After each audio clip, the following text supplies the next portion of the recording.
Hayyoyaa shamarga fuunee kabajamtootaa fi hordoftoota chaanaala Tsiggeen kan jedhamu jalatti argamtan akkam jirtanii fayyaa keessanii nagaa miti anis nagaa kooti galata rabbiin isiniin jedha. Egaa har'a waan addaa tokko qabadhee isinii dhufe jechuudha. Namoota baay'eedhaaf barumsa ta'uu danda'a kan jedhee yaade. Kanaaf iyyuu immoo egaa wanti kun already yeroo ammaa keessa illee waan jiru na fakkaatu turee jira wanti kun yeroo ammaa keessa yoogaa biyya adda addaa keessatti tarii yoo argame malee ni jira natti fakkaatu jechuudha. Ammaa fi baay'ee waan nama gaddisiisu illeedha akkasuma waan barumsa namaaf ta'u illee jechuudha. Kanaaf iyyuu egaa oduun isin qabeen jira dhiifama namoonni haaraan akka carraa gara chaanaala kanaatti dhuftanii jiraatan subscribe gochuudhaan maatii keenya ta'aadha. Akkasuma mallattoo alarmii saddeequudhaan oon irra godhachuu hin dagatiin isin jala akka viidiyoon keenya yeroo hunda isin bira gahuu fi egaa kanatti aansee wantoonni narraan qabadhee dhufe seenaa nama dhuunfaa tokkooti jechuudha. Seenaan kun maalidha? Seenaa maalii nutti odeessuuf deemti Tsiggeen? Seenaa maalii fiddee dhuftee? Seenaan nuti irraa barumsa argannu kun maalidha jettanii gaaffii isinitti ta'uu danda'a jechuudha. Gaaffii isinitti hin ta'in isinii tarreessuudhaaf deema waan ta'eef gurra keessan banaatii na dhaggeeffadha. Akkas isiniin jedha. Dhugaa dubbachuudhaaf seenaan kun jechuudha waan baay'ee miira namaa tuqudha. Hanga dhumaatitti yoo dhaggeeffattanii waan miira namaa tuqudha baay'ee jechuudha. Mana kan hin jedhamne edaa kunis hin jira. Hanga jirutti keenya jechuudha. Edaa kunis hin jira. Barri keenya kuni bara alamiiti, bara qananiiti, bara bashaashati jettanii raawwattanii itti gammaduu dandeessanii jechuudha. So bara qofa osoo hin taane immoo maatii ofiiti kan murteessu jechuudha. Murteessan maatii keenyadha jechuudha. Maatiin keenya wantoota sanarraa of eegu yoo ta'e, wantoota sanarra raawwatan yoo ta'e nutillee kufaatii hamaa hin kufnu jechuudha. Garuu immoo maatiin keenya wantoota sana keessatti hojii sana ni raawwatu ta'ee hojjetu yoo ta'e nuufillee kufaatii sana nuufti dhufuu danda'a jechuudha. Kufuu dandeenya jechuudha. So egaa oduudhaan isin qabeen jira. Mee kallattiidhumaan gara qophii qabadhee dhufeetti waliin haa dabarru. Qophiin ani har'a qabadhee dhufe seenaa nama dhuunfaa tokkooti jechuudha. Seenaan kun maalidha? Seenaan kun maalidha? Dhugaa hedduu waan miira kuna tuqeedha. Seenaa shamarree tokkooti. Seenaa shamarree kana shamarreen kun shamarree waggaa 12-3 jidduu keessa kan jirtudha jechuudha. Akka carraa ta'ee gara gaa'ilaatitti maatiin ishee kennanii fi hin kadhatanii gaafa kadhatanii achiin maatiin ishee ni heerumsiisanii jechuudha. Gaafa garamaa heerumsiisanii garuu warra sanaan waliif hin galle gara maatii isheetti deebite. Warra sanaa waliif hin galle warra isaanitti heerumsiisanii gaa'ela dhaabaniif sanaa fi waliif hin galle gara maatii isheetti deebite jechuudha. Shamarreen kun waggaa 12-13 jidduu keessa kan jirtudha isiniin jedhee jira. Osuma kun ta'ee jiru ammas shamarreen kun barumsa ishee jidduutti dhaabdeeti kan isheen gara gaa'ilaa deemte yookiin immoo maatiin gara gaa'ilaatti kenne. Osuma kun ta'ee jiru shamarreen kun bakka barumsa kun itti fufee baradhaa jettee maskaramiin dhufee maskaramiin gaafa dhufu bara barumsaa deemee galmaa kanaan booda duras barumsa koorraana dhaabdaniiti kan gara gaa'elaatti na kennitanii gaa'elatti na kennitaniitu itti milkoofne naaf hin milkoofne. Kanaaf iyyuu barumsa kun itti fufee baradhaa barumsa kun itti fufuu naa wayyaa deemee galmaa jettee armeesiitiin mari'atti jechuudha. Gaafa isin armeesiitiin kana mari'attu abbaa kee gaafadhu anuu hin beeku jettiin harmeenis jechuudha. Abbaa isii kana gaafachuu sodaattee erga harmeesiitiin teen booda gara mana barumsaa deemtee maqaa isii galmeessistee dhufte. Gaafa isheen dhuftu eessaa dhuftaa jedhe abbaan ishee gaafannaan anuu mana barumsaa deemee kanaan booda barumsa kun itti fufee baradha jedheen gara mana barumsaa deemee galmaa'ee dhufee jettiin. Gaafuma isheen mana barumsaa deemtee galmee uftee dhuftu kanammoo abbaa mana lammaffaadha. Mana lammaffaa kadhannaa dhufu jechuudha. Namni biraa immoo dura heerumteetti manni sun hin taane fi deebitee gara maatii isheetti galteetti gaafa isheen barumsa kun baradha itti fufee jettutti Ammas waraqaa lammaffaan gara maatii isheetti dhufa jechuudha. Guyyaa kam dhufa? Guyyaadhuma isheen mana barumsaa deemtee galmooftee dhuftu kanaa dhufa. Jidduu kanatti odoo isheen mana barumsaatii hin dhufinidha waraqaan kan dhufee. Abbaan ishee immoo yeroo isheen mana barumsaatii galmooftee dhuftu argee eessaa dhuftee nama mana barumsaa galmaa'ee dhufa hin danda'amu jedheen abbaan ishee jechuudha. Hin danda'amu mana barumsaa kana booda barachuun hin jiru jedhaanii jennaan akkamitti itti hirriyyattee boossee maraatti mucattiin kun jechuudha. Boossee somaa gochuu hin dandeenye maatiin isii waan baay'ee haalanyaa ta'aniifuyyuu maatii ishee mo'achuu hin dandeenye jechuudha. Duras osoo barumsa keessa jirtu humnaan gara gaa'ilaatti kennanii garuu humnaan kennuun isaaniif illee isheedhaaf illee bu'aa hin taane isheenis barumsa ishee illee dhabnee gaariilee ishee itti fuftee achitti nafnee jechuudha. Deebi'ee waraqaa lammaffaan kun gaafa dhufu ammas maatiin ishee gara gaa'ilaatti kennuudhaaf barumsa ishee kana akka isheen hin baranne dhorkanii jechuudha. Osoo kun ta'ee jiru egaa tolee jettee isheenis osuma boossuu osuma barumsa isheetiif bu'aa jirtu osuma bakka intini isheetiif bu'aa jirtu dhiisti maatii ishee dhaga'uudhaaf kan jiru. Wanti kun bara 1998dha. Wanti kun nan ta'e jechuudha. Osoo amma ta'ee waan akkanaa ni jira jedhee hin yaadu tarii hin beeku yoo biyyoota adda addaa keessa irree jiraate maleedha.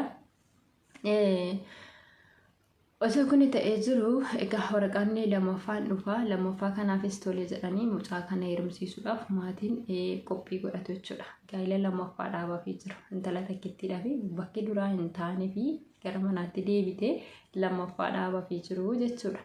Egaa osoo kun ta'ee jiru gamaatiin waraqaa sana fudhatanii isheen illee osoo boossu ni dhiiste maa gochuu hin dandeenye waan maatiin ishee jedhe jala bahuu hin dandeessu waan ta'eef osoo amma ta'ee hin dhaggeeffatu maatii ofii namni maatii ofii dhaggeeffatu hin jiru dhugaa dubbachuudha. Anumaan jalqabe maatii ofii namni dhaggeeffatu hin jiru waa'ee kana kanaati irratti jechuudha. Garuu yeroo sanatti baay'ee waan ulfaatudha. Kun ta'ee asuma jiru egaa waraqaa lammaffaas fudhatanii hambifatu maatiin kun mucattii kana gara gaa'ilaatti kennuudhaaf. Egaa guyyaan gaa'ilaa isaan itti waliif beellama qabanii sunis ni gahee mucattiis ni fuudhanii gara mana isaaniitti galanii warri abbaa mana lammaffaa kun jechuudha. Osoo kun ta'ee jiru egaa abbaan manaa isheen lammaffaan kun dhukkubsataadha jechuudha. Maatiin garuu qubarraa qaban waan kana dhibee maal akka inni dhukkubsatu hin beekamu. Namni kun dhukkubsataadha garuu dhibee maal akka inni dhukkubsatu hin beekamu jechuudha. Osoo kun ta'ee jiru obboleettiin keenya kun gaafa gara mana isaanii kana dhaqxu namni kun dhukkubsataa akka ta'e baartee waan jettu dhabdee jechuudha. Waan jettu dhabdee maatii isheetti illee himne akka yeroo ammaa kana bilbilli hin jiru baay'inaanii nama muraasatu qabateera waan ta'eef maatii isheetti illee hin himne achumatti dhukkubsataa isaa bartee qoricha fudhataa akka jiru argitee turte jechuudha. Achuma guyyaa dheeraadhaaf turte akkas naannoo 5-6 kana turte sanaan booda gara maatii ishee dhaqxe jechuudha. Sargiin bahee hundinuu raawwatee addaan ka'een booda ni turte kaa alreedii mana isiitii waan ta'eef heerumtee achi dhaqxee turte. Garannoo 6 waan akkasii turte gara maatii isii dhaqxee maatii isiitiin harmee isiitiin barinni nama akkanaati kan isinitti heerumsiistanii nama dhukkubsataadha jetteetti jechuudha. Akkamitti ree hin beeku nama dhukkubsataadha nama qoricha nyaatudha dhibee maal akka dhukkubsatu hin beeku jettee harmee isii kana mariisisti jechuudha. Maal dhukkubsata jettee gaafattee hin beektu jettee gaafatti haati ishee naannoo gaafadhee hin beeku garuu qoricha nyaataa hin ciisaa hin ka'u wantoota hundaatti odeessite jechuudha. Bakka baay'eetu jira waan ta'eef agaa mana sana dhaqxe keessatti dhukkubsachuu isaa malee isheen fayyaa isaa ta'uu argitee hin beektu jechuudha. Innaa kanatti odeessitee gara deebitee mana isiitii waan ta'eef gaa'ila godhatteetti wajjin dhaabbatteetti akka abbaa manaatu maatii galtee gara maatii isiitii akkasitti odeeffattee galtii. Gaafa kun ta'ee osuma jiru abbaa manaa isii kun dhukkubsannaa isaa ittuma cimaa dhufaa kan ol qabu ishee kan gadi qabu ishee garuu guyyaa aga kanaa keessatti naannoo 6-7 guutaa jiru aga ammaatitti akka haadha manaaf abbaa manaa waliin ta'anii hin beekan jechuudha. Guyyaa aga kanaa keessatti garuu isheen mana sana dhaquun ishee mana sana dhaquun ishee jechuudha isheedhaaf gidirfama ta'e malee jireenya yookiin akka haadha manaatitti jiraachuu isheedhaaf hin taane jechuudha. Gidirfama ta'ee dadhabbii ta'ee barumsa isheetti fufne haadha manaa taatee jireenya gaarii hin jiraanne hedduu jeeqamte jechuudha. Mucaan kun hedduu jeeqamte osoo kun ta'ee jiru waggaa tokkoof jechuudha. Waggaa tokkoof nama kana faana osoo akka haadha manaaf abbaa manaatti waliin hin jiraatin waggaa tokko turan jechuudha. Namni kun dhukkubsataa waan ta'eef mana sana dhattee isheen isa faana gidirfamuu malee isa faana rakkachuu malee isa gadi qabdee ol qabuu malee akka haadha manaa tokkootitti jiraattee hin beektu jechuudha. Osoo kun ta'ee jiru namni kun bakka dhibeen isaa itti cime ni boqote. Gaafa namni kun boqotu mucaa kana haamileen isheellee hin cabe jechuudha. Haamileen isheellee ni cabe. Mucaan kun bakka seenaa hamaa isiitti ta'e keessa isiitti seenaa ammana hin jedhamne seenaa keessa isiitti uumame. Maaliif yoo jettanii dursa maatiin ishee gara nama tokkootti gara nama duraatti kennanii fi namni duraa sunis isheedhaaf hin milkoofne barumsa isheetti hin milkoofne namni lammataan isheen itti hidhatte kunis immoo isheedhaaf hin milkoofne ishee biraa boqote jechuudha.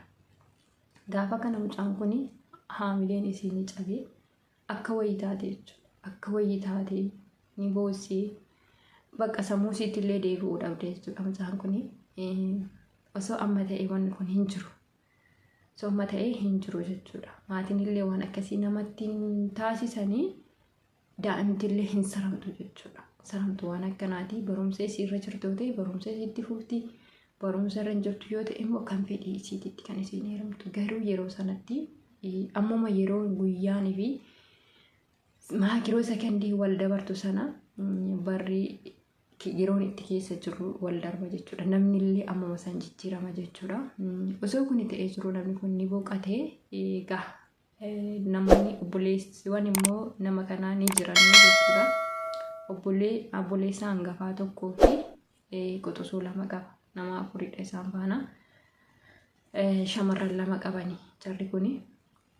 Osoo kun ta'ee jiru gurbaa kana ni boqoteera awwaalanii gara manaa ni galanii maal jedhuuni maatii iseetini maatii shamarree kanaatiin warri mucaa maal jedhuuni ni dhaallaa jedhuuni intala keessan kana hin galchinu hin deebisnu gara keessanitti ni dhaallaa jedhuuni. Eenyudha kan dhaalu kuni namicha hangafa isaa kana jechuudha. Hangafti isaa kuni ijoollee lama qaba haadha manaa qaba jechuudha. Garuu ijoolleen immoo dura isaa kan isa duuba jiran kan isa booda jiran jechuudha. Ijoolleen lama manallee hin qabanii homaan qabanii jechuudha. Garuu osoo ta'ee illee akka dhaalamaa jedhamuutitti sila nama ijoollee hin qabnetuyyuu dhaaluu qaba. Garuu immoo isaanii abbaadhuma namicha ijoollee qabu kuni haa dhaalu jedhanii dhaalan kana maal akka ta'e naaf hin galle garuu jechan dhagee maleedha. Osoo kun ta'ee jiru maatiin lakkii waan akkanaa keessa galuu hin barbaannu. Mucaan keenya irraa osoo barumsa baradha jettee boossuudha wanta akkanaa keessa kan ishee galchine. Inni kun duraatuyyuu baay'ee nuti keessa keenya nu miidhamaa jira. Mucaa keenya of jalaa miinee jedhanii raawwatanii diduu maatiin kun jechuudha. Maatiin warri ishee shamarree kanaa didanii gaafa kanaa ishee ammaa guyyaa 40 haa turtuuti wanta ta'e haa baastu jedhanii waan akka hin beeku waan isaa keessa gadi bu'ee dhugaa waan akkanaa kana waan ta'e haa baastu haadha manaati waan taateef isheetu baasuu qaba jedhanii akka isiin achi hin deemne dhoorkanii jechuudha. Tole jedhanii maatiin shamarree kanaas amananiituma ishee achitti gatanii deemanii jechuudha mucaa kana. Mucaan kun already nama sammuudhaan bilchaatee biti xiqqoodha jechuudha. Nama waggaa 13 turte waggaa 14tti seenteetti jechuudha amma yeroo kanatti.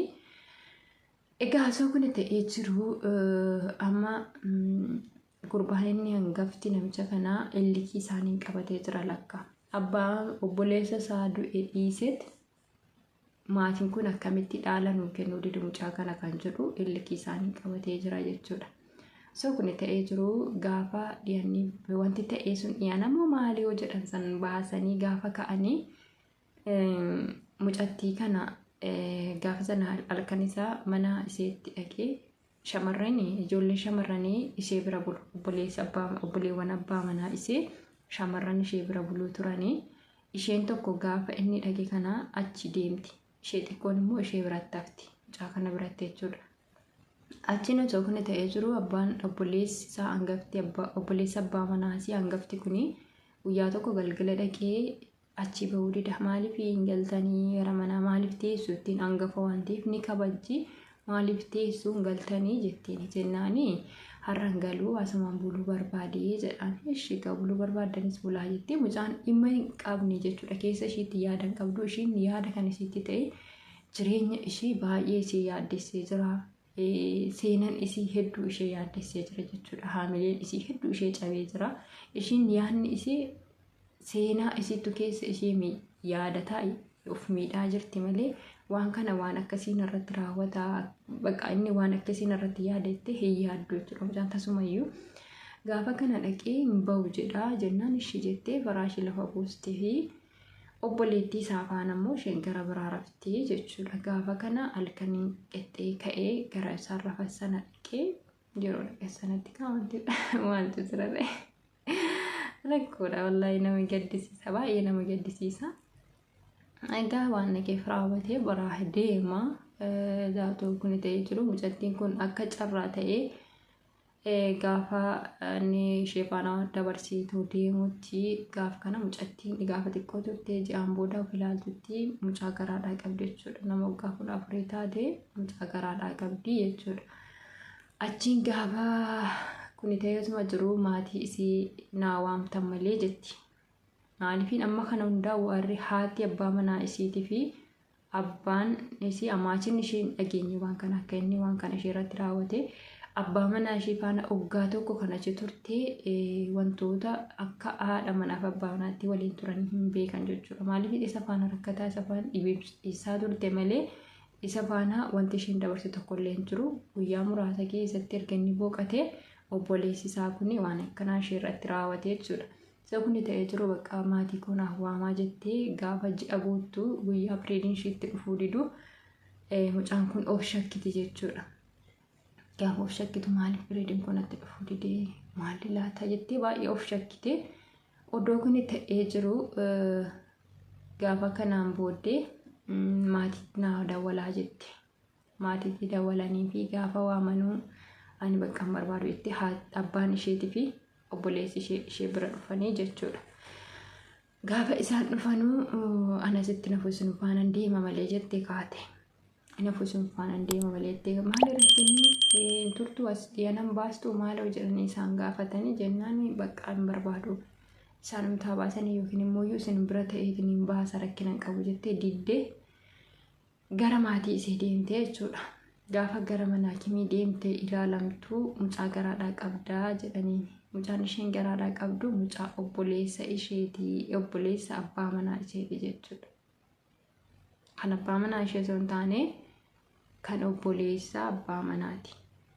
Egaa isa tuyyuu dhaqee waan intani jiree waan ta'eef kan obboleessa abbaa manaa garaa qabdi jechuudha. Egaa osoo kun ta'ee jiru homaa gochuu hin dandeenye mucaan kun maatii isiittillee isa takkasina godhe waan akkasii jettee hin himanne gaafa ilaalanuu abbaan manaa boqotee ji'a darbee jira jechuudha. Garuu immoo mucaan isheen garaatti godhattee jirtu ganaa reef kan guyyaa muraasati. Kan ji'a waan akkasii jechuudha. Abbaan manichaa erga du'ee ji'a darbee jira. Garuu immoo jidduu kana keessatti erga inni du'een boodadha kan isheen garaatti baatte. Maatiillee gaafiitti ta'ee waan nama dhibu keessaa waan baay'ee nama gaddisiisu jechuudha seenaan ishee. Osoo kun ta'ee jiru maatiinis gaafatanii jiru garuu isheenis itti muudhaaf iyyaallee kalaala dura itti himatteetti isaanumatu iyyummaa achitti gatee galee waan ta'eef seenaa kana abraaraatee ittiin himne maatii isiititti jechuudha isheeni. Egaa ni deesse mucaan isheen dhalattee rabbi ishee dhafaa guddisuuti amma kun nama guddaa taatee jirti mucaan ishee. Osoo kun ta'ee jiru mucattiin kun deessee gara mucaa kana gara mana kimii geessitee talaallii kennaafii jirti jechuudha. Ji'a ammaan akkasii guutte waan nama dhibu keessaa doktoroonni kenna sinaa tokko bakka waan kana akka irratti haasa'u kan na taasise jechuudha. Waa'ee doktora biyya keessatti jechuudha. doktoroonni biyya keessaa rabbaan dhugaa waaqayyo. Ammoo isa kun ta'ee jiru mucaan kun deessee mucattii ishee talaallii geeffattee jechuudha. Talaallii guyyeentii kennamaaf miti ree maal jedhama? Already talaallii dhuma miti kan kennamuuf daa'imaaf harkarra kan waraanan jechuudha. Isa talaallii geessitii gaafa geessitu mucaan kun ammas lakkaa isiin namni tokko lakkaa daa'ima godhatee yaani deessee akkuma deessee kaatiin yookiin ji'aan marsaa laguun argitu fakkaata already. Irraa dhaabbata natti fakkaata amma tokkoo fi I don't know naaf hin galle garuu waan akkasiitti natti fakkaata. Namoonni hundi tokko ta'uu dhiisuu danda'a. Mucaa kana jechuudha. Osoo kun ta'ee jiru talaallii geessaa turte jechuudha. Talaallii bukkeen isinitti geessitu bakkuma maatiin isii dur isaan talaalchisaa turanitti geessitee talaalchisaa jirti. Namni immoo doktoriin sun immoo shamaradha. Dubartiin haadha isii faana baay'ee walitti dhiyeenya qabdi. Achi nama ji'a lama ammas talaallii ji'a lammaffaa talaalchisuudhaadhaatti. Ji'a ja'aan geessanii daa'ima mitiire talaallii ji'a lammaffaa talaalchisuudhaadhaatti. Gaafa ji'a lammaffaa kana dhattu doktorii jetteen jetteen doktorittiin. Anoo silaa argandee kunoo amma ji'a sadaffaaf hin deema ji'a lama fixeeti. Maaliif marsaa laguun kunatti dhufuu didaa maalidhaafi jettee gaafatti. Achiin isheen doktoradha. Rakkina isii ilaaluu ni dandeessi jechuudha. Yookiin fincaan ishii fuutee ilaaluu dandeessi. Maal taate kan jettu tokkoffaa ammoo hin beekti waan taateef doktorri waan hunda beekamitiira jechuudha. Hin beekti waan taateef maaliif akka marsaan laguu sun yeroo sana isitti dhufuu dhiisu itti himuu ni dandeessi jechuudha. Garuu yeroo sanatti wanti isin itti himte tokkollee hin jiru. Yeroo sanatti zimma jettee raawwattee ishiidhaaf illee deebii tokko ishiidhaan kennine dhattee haadha isiitti himte jechuudha. Haadha mucaa sanaatitti himti jechuudha. Intalli kee jette jennaani ammas deebistee garaatti baattee jirti. Duraanis kan abbaa manaa ishee miti kan isheen irratti deesse. Ammas immoo kunoo garaatti baattee jirti. Marsaa laguu kunatti dhufaa hin jiru jettee na gaafattee jettee haadhatti himti jechuudha. Dhattee doktoriidha laalamee daraa rabbiiti. Dhaqxee haadha mucayyoo sanaatti himti. Achiin haati mucayyoo sana balaa buusti jechuudha. Haati mucayyoo sana balaa buusti. Maali jedhanii gaafa laalanuu dhattee intaluma isheetiin jette intala koo jetteen jetteen intalittiin jechuudha. Maalinni wanta ati godhaa jirtu maalan godhaa jira? Maali hoolotaan irratti horsiifattaa jette. Hoolotaan irratti horsiifatta. Achiin mucattiin kun jechuudha. Durayyuu seenan keessa ishii jiru keessa ishii miidhee jira. Dursaa kaatee hanga dhumaatitti mucaan kun boqonnaan arganne jechuudha. Dursaa kaatee hanga dhumaatitti boqonnaan arganne. Barumsa ishii fi barumsa ishiittiin hin boqonnee barumsa ishiittiin fuufnee akka hiriyaa ishii hin baranne gaa'ila godhattee akka hiriyaa ishii haadha manaa taatee akka haadha manaa tokkootitti hin jiraanne. Ilmoo godhattee ilmoo ishii ilmoo abbaa manaa kiyyaati jettee itti gammaddee hin jiraanne. Waan tokko irraa hubattee immoo wantoonni anarratti argamaa jiru waan akkanaati. Waan akkanaatiif waan akkanaatiyyuu narratti ta'uu didee waan akkanaatiitu jira waan ta'eef waan kana arguu dhabee jettee wanti isiin beektee irraa of hubatte tokkollee hin jiru. Mucaan kun dursaa kaatee hanga dhumaatitti seenaa daangaa hin qabne jechuudha. Kan isirratti hojjetame yookiin kan isirratti uumame. Garuu haati ishees jechuudha. Ilmaan qabdi isinis isii deessee namoota biraallee ilmaan biraallee ni qabdi jechuudha. Aga sana keessatti beekuu dandeessi isiin iyyuu jechuudha. Maaliif namni tokko ilmoo godhatee yeroodhuma sana ji'aan itti dhufamoo yookiin ittiin dhufamoo kan jedhu kana beekuu dandeessi. immoo mana keessa isii faana jirti waan ta'eef intalli ishee kuni akka isheen gara biraa baatee hin deemne argaa jirti waan ta'eef intala isee kana amanuu qabdi moo isa ishii dooktorittiin jettee sana amantee intala ishee kana haamilee cabsuu qabdi. Kaleessa iyyuu haamileessii cabee jira waan ta'eef jechuudha intala kana. Kaleessa iyyuu gadditee jirti waan ta'eef kaleessa iyyuu namaa gadi ta'ee jira jettee ofitti boohaa jirti waan ta'eef jechuudha. Har'a immoo haati ishee osoo mistiraa intala ishee kana beektu osoo intalli ishee kun maal akka taate beektu hoolotaan irratti tursiifattaa jetti. Hoolotaan irratti tursiifattaa jechuun ishee kun kaayi mucaan kun gaafa ji'a 2 turtee ji'a 3 keessa kan jirtudha. Deessee gaafa ji'a 2 fixxee ji'a 3ffaatti kan seentu mucaa ishee talaalchifachuu dhattee waan kana doktora gaafatti. Gaafa doktora gaafattu gaa doktorittiin intalli kee akkana naan jettee dhattee isheetti odeesse. Bakka doktoratti barmistira ofillee himachuun hin danda'amu jechuudha. Intalli kun mana jirti. Haadha isii abbaa isii waliin jirti. Baatee gara biraa hin jirtu. Ani haatimti ishii kunuyyuu maaluma yaannumti isiitiyyuu waan kana yaaddee intala ishiitiin akkana jechuun iyyuu ana baay'ee na gaddisiisa.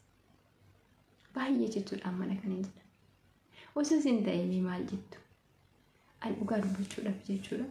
Gaafa seenaa mucattii kana yaadee jedhu wallahi mataan na dhukkuba.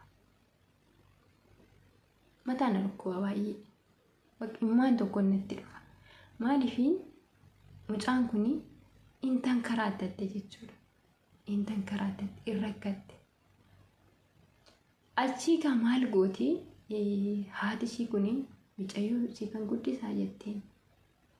Micayyoo siifan guddisaa. Micayyoo kenniiti obboleettii koo bira deemii jettiin. Obboleettiin ishii immoo gara katamaa jirti jechuudha. Kuni gaxarii keessa warri mucattii kanaayyuu. Obboleettiin isii katamaa keessa jirti. Micayyoo siifan guddisaatti. Micayyoon kan waggaa meeqati kan ji'a meeqati mucaa ji'a 3 jechuudha. Mucaa ji'a 3 gatiin irratti nan guddisaa deemu obboleettii koo bira sirraa baastu jetti. Laameessa fuyyaa namaa. Tokkoffaa mucattiin kun kan da'iisaa qaqqabdu iyyuu miti. Shamara tokko akkam yoo itti jarjare malee ka 15tti fa'aa kan marsaa laguu argitutu jira. Garuu namoota tokko immoo iyyuu kan saffisu waggaa 12tti kan marsaa laguu argantu jira jechuudha. Kanaaf iyyuu mucattiin kun garuu itti saffisee tokkoffaa maatiin isiis gadadhabanii gara gaa'ilaatti ishee kennanii lammaffaa immoo mucattii himtuu qaamni ishee saffisaadha. Dhugaa nama waggaa 14tti daa'ima godhachuu jechuun nama dinqisiisa baay'ee jechuudha. Egaa osoo kun ta'ee jiru gara obboleettii kootii deemii jettiin mucattiinis duraanuu tamaarartee jirti jechuudha. Jiruun ishee ammaarraree jira. Haamileen ishee cabee jira. Waa meeqan jechuudha. Gaafa haadharraa waan kana dhageessu isa sanas liqimsitee iraan haati jetteen kanas maaliif haati koo kana naan jettee osoo isheetti dhaga'amiin garaadhuma isheetti gadi liqimsitee gaafa guyyaa dhumaa kana intala ishee haadha biratti gattee gara magaalaa deemte jechuudha. Obboleettii ishee bira yoo nanne obboleettii adaadaa ishee bira yoo nanne jechuudha intalli kun deemte gara magaalaa. Maaliif ni beekti isiin nama faana wal qunnamtii isiin goote hin jiru garuu gaafi dhumaaf gaafatte malee hin beekti. Qunnamtii tokko osoo nama faana hin godhin osoo nama tokkotti hin dhiyaatin ilmoon garaa taman teessu. Achi gara magaalaa deemtee mana kireeffattee turte jechuudha. Maatii isheerraas fagaattee namni tokko otoo isiin dhageen ni baate manaa achiin gara magaalaa turte. Sanaan booda asuma kun ta'ee jiru maatiin isii obboleettii isii kan haati isii dawwaltee gaafa gaafattu lakkina biraan dhufneetteeni barbaadutti taa'anii jechuudha. Maatiin isii kun intala kana barbaadutti taa'anii isiin dhokatteetuma teessee osuma kun jiru magaalaa dura keessa jirtu keessa gara magaalaa biraatti baatee gara magaalaa biraa deemte isaanirraa fagaattee jechuudha. Maaliifin kalas amma maatii koorraa fagaachuun qaba kan jettu gara birrii 1,000 qofadha. Mucaan kun kan harkaa qabdu birrii 1,000 kanaanii guyyaa dheeraa jiraatten ji'oota dheeraa jiraatten jechuudha. Mana kiraasa isaa kaffalachaa yeroo sana daabboon tokko jechuudha. Daabboon akkasitti amma bitannu kuni harrayoona daabboon sun birrii meeqa? Sumuniidha jechuudha. Birrii tokkoon 4 bitama. Yeroo sanatti isaan isa fayyadamaa turte jechuudha mucattiin kun hanga jiruun isheedha jijjiiramtutti. Osuma kun ta'ee jiru gaafa isaan barbaadu isee iyyaafannaa isee dhageessu gara magaalaa biraatti keessa deemti jechuudha.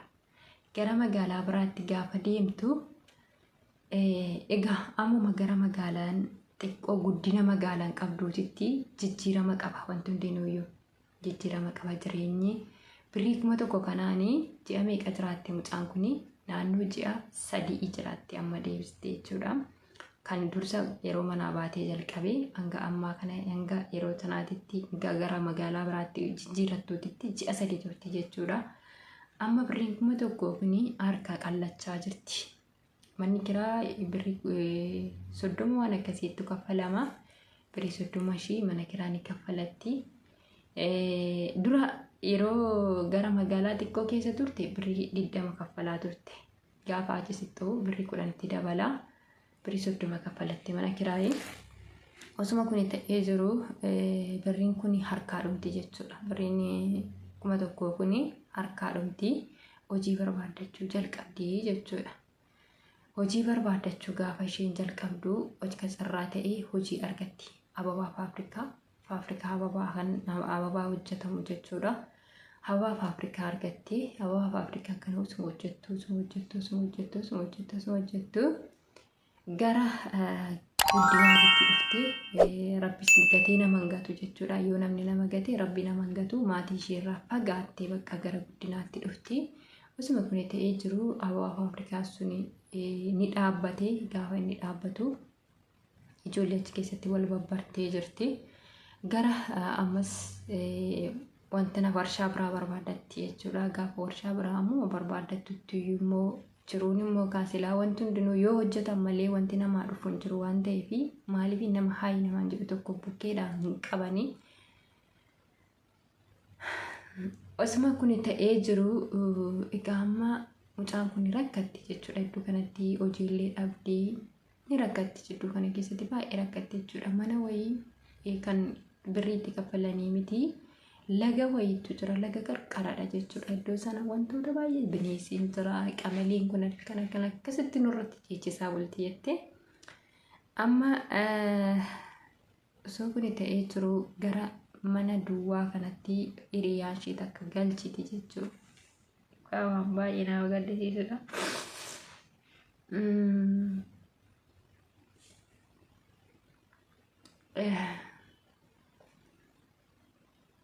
Hiriyaan ishee kun mana duwwaa kanatti galchiti. Mucaan kun homaan qabdu yeroo sanatti.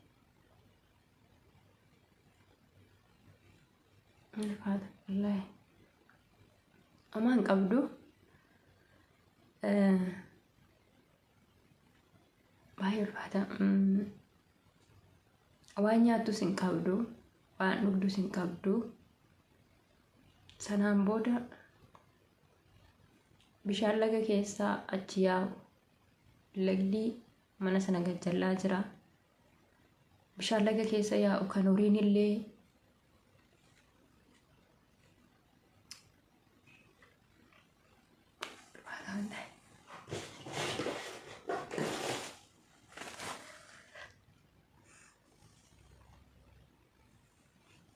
kanuma horiin dhugan, horiin keessatti fincaa'an achi waan gootu dhabdee bishaan sana achi buufattee bishaanuma horiin keessatti fincaa'u horii uffata itti miiccatan namni achitti.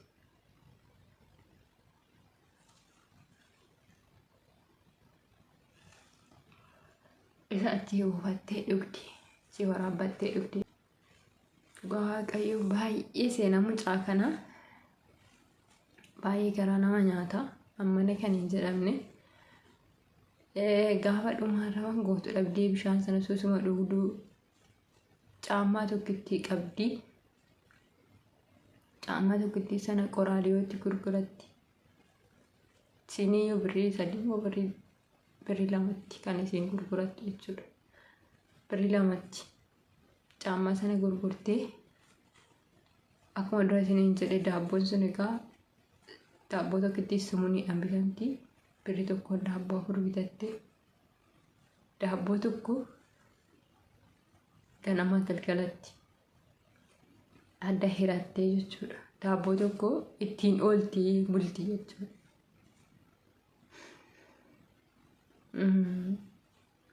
Akkasittiin osuma kun ta'ee jiru deemaartuu bishaan isheen dhugdu bishaanuma isaan ormi uffata itti miiccatu kan horiin dhaqee keessa deemee itti fincaa'ee itti waan fedhe godhudha.